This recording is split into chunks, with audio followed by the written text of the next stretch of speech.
Well, I just had a nice conversation with our Sheriff, Dave Riewestahl. He told me how to say his name. It was cool for him to come out and talk to me about what's going on. He was very generous with his time and his information, and that's a very good sign. He seems like a really nice guy. We definitely had a different opinion of ICE. You know, I mentioned that they're not following the Constitution and that they're making these concentration camp looking things.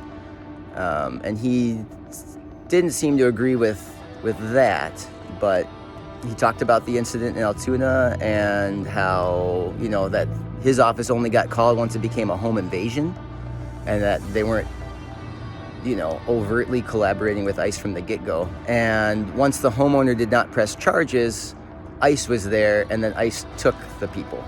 It wasn't that he directly handed people over to ICE, but ICE was there once they got chased out of the garage.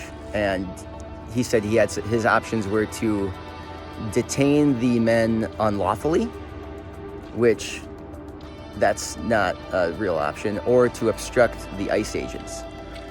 And so both of those didn't look good. So he chose to let ICE take the people.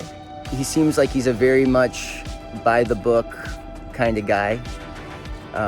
And he believes it would appear in the hierarchy of power where the federal government has the power and that he should listen to the federal government. You know, so I can appreciate where he's coming from.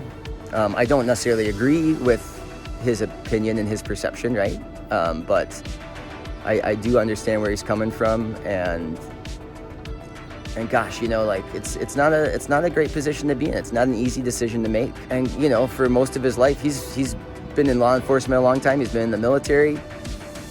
He's used to following orders. And up until, you know, last year, ICE was fairly reasonable to cooperate with.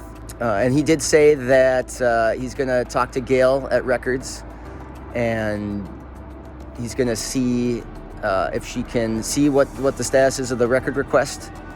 And then he's going to have Gail reach out and contact the people that made the request so that they know that they're working on it and their request is not being denied. Dave and I talked a lot about the perception of what's going on, regardless of the truth of, you know, is ICE, you know, evil or not. That's not the point. The point is a lot of people think that they're evil. And when we see our local badge cooperating with ICE, it's a real problem. I feel good about him taking the time to talk to me.